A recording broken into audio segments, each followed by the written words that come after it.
You're listening to the Patenting for Inventors podcast, part of the Look Legal Pods from the law firm of Nolan Hyman, the #1 source for your intellectual property, business, and entertainment law needs.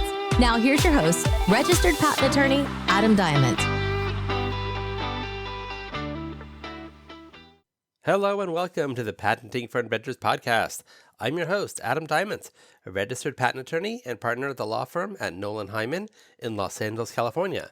This episode is Your Patent's First Judge, How the Patent Office Picks Your Examiner. So let's say you file your patent application with the patent office, and then you wait, and then eventually you get something back in the mail, or more likely through the patent center, and it's a non-final rejection. And it's got this examiner's name on it, and you're like, who is this person, and why are they one deciding the fate of my invention? You might think the process of assigning examiners is like a spin the wheel situation, like maybe there's a big bingo cage at the patent office, and they just roll it, and whatever number pops out, that's your examiner. But it's actually a lot more structured and kind of fascinating in a bureaucratic way. The thing is, the patent office is organized into what are called art groups. Think of them as mini departments, and each one covers a certain type of technology. So if your invention is about, improving battery efficiency, it's going to go into one art unit. But if it's about a medical device that uses lasers, it might go into another. These art units are grouped into technology centers, which are like mega departments. But for our purposes, the art unit is the main thing to care about. Now, how do they figure out which art unit your patent goes into? It's not based on your title. It's not based on the inventor's resume. It's based on the language and the claims. This classification system used by the patent office is super technical, like thousands of different classification codes for all the kinds of technology you can imagine. It's like the Dewey Decimal System was written by engineers on a caffeine bender. So the examiner assignment process starts with classifying your patent based on your claims, not the abstract, not the drawings, the actual words in the claims. The examiners don't get to pick and choose what they want to examine. They're assigned applications that match their technical area and level of experience. It's kind of like academic peer review, except the stakes are higher and the tone is drier. Here's where it gets interesting. Not all examiners are created equal. I'm not saying some are better than others.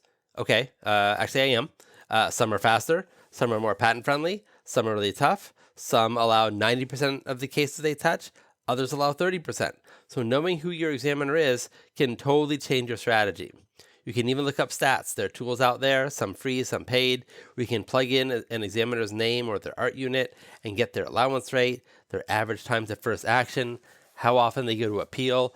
I use these all the time because let's say your examiner has a super low allowance rate. That might tell you not to waste your time arguing too hard in a written response, but maybe do an examiner interview or do an appeal to get it to a panel of patent judges. Or on the flip side, maybe your examiner is known to allow things quickly if the claims are reasonable. In that case, you might tighten up your claims proactively and shoot for an early allowance. The point is, this isn't a faceless bureaucracy. It's a system full of human beings, and understanding who's reviewing your application can give you a serious edge. Now, here's a little wrinkle that people don't always realize.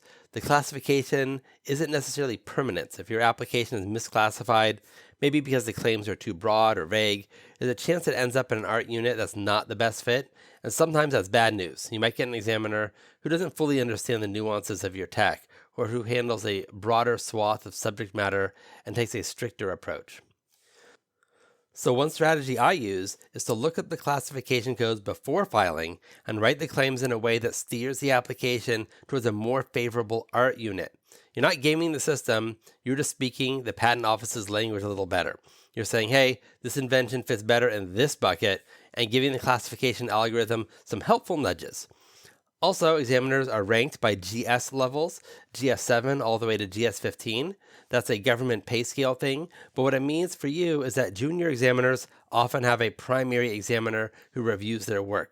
So even if your correspondence is with someone at GS9, they may be getting sign-off from someone more senior. That can affect how aggressive or cautious they are in rejections. And one more thing, sometimes examiners get pulled off your case and replaced. It's not super common, but it happens. They retire, switch departments, go on extended leave. And when that happens, the new examiner may come in with a different philosophy. That can be good or bad. I've seen cases get allowed just because the new examiner has a different read on the claims. It's like a change in the weather. Something else to keep in mind is that examiner behavior can shift over time.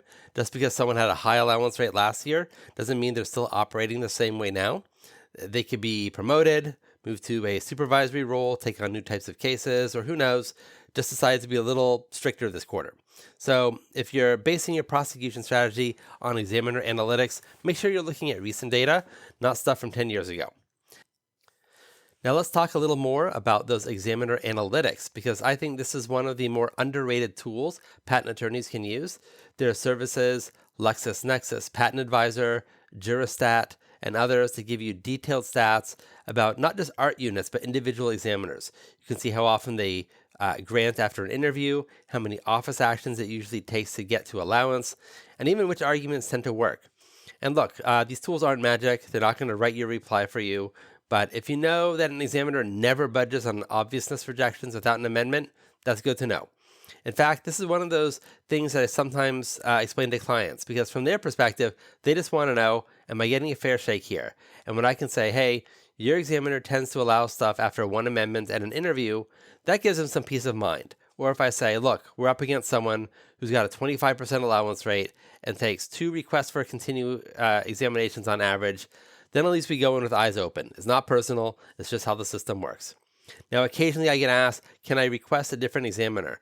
And the answer is basically no. There's no polite way to say, thanks, but I'd like a different bureaucrat.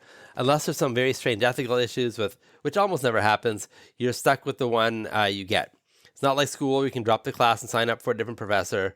You're in it, but you can adapt, and that's the key. Now, you could always file a request for that, but the chances of it being allowed are pretty low.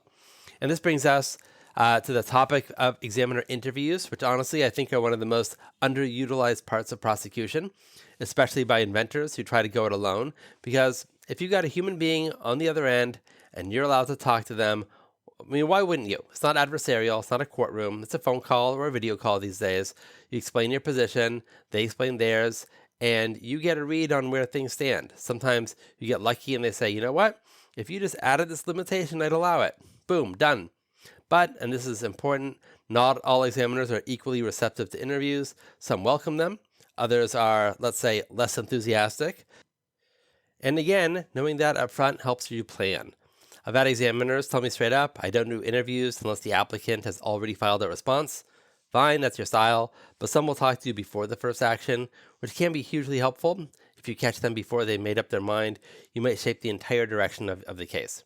And by the way, if you ever file a continuation or divisional applications, there's a decent chance you'll get the same examiner again, which can be great because now you've got some rapport.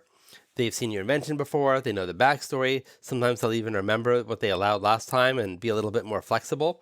But on the flip side, if they didn't love your application the first time, well, they're probably not going to love the sequel. And one thing I didn't mention earlier is that some art units are just straight up overloaded. There are certain areas, especially things like software, business methods, and AI, where the backlog is just brutal. You could be sitting in line for more than a year, sometimes even more than 2 years before your application even gets looked at. And that's not necessarily the examiner's fault. It's just a matter of supply and demand. Too many filings, not enough reviewers. And that's one reason why sometimes it's worth considering track 1 prioritized examination. It costs more, but you skip the line. And that can mean a different examiner altogether if your case jumps ahead of someone else's. So let's take a step back for a second. Why does all this really matter to inventors? I mean, isn't it the attorney's job to worry about all the examiner stuff? Sure, to a point, but the more you understand about how your application gets assigned and who's reviewing it, the better decisions can be made. Maybe you think about adjusting your claims before filing to hit a better classification. Maybe you're more strategic about when to request an interview. Maybe you file a continuation instead of appealing. These are all things that depend on who's sitting across the metaphorical table. And look, I get it. The stuff can sound kind of dry. Government classification codes, examiner IDs, GS levels. It's not exactly a Marvel movie, but if you're putting real time and money into getting a patent, wouldn't you want to know how the system actually works? Wouldn't you want to know how to play the game a little bit smarter? That's really what it comes down to. The patent office isn't just a black box where you throw in an invention and hope something comes out the other end. It's a system. It has rules, and once you understand who's examining your patent and how they got assigned to it, you're not just crossing your fingers anymore. You're navigating it like a pro. That's it for today's episode. And if you need help filing a patent application or other intellectual property, give me a call at 424-281-0162. Until next time, I'm Adam Diament, and keep on inventing. Thanks for listening to the Patenting for Inventors podcast. If you enjoyed the show, please kindly rate and review on your favorite podcast platform. The contents of this podcast are intended for general informational purposes only. The facts of every legal matter are unique, and the content of this podcast should not be construed as offering legal advice for your specific legal situation. For more information about how we can help with your own legal needs, check out our services at nolanhyman.com. That's NOLANHEIMANN.com. Or call Adam Diament directly at 424-281-0162. The preceding information may be considered an attorney advertisement and does not establish any attorney-client relationship.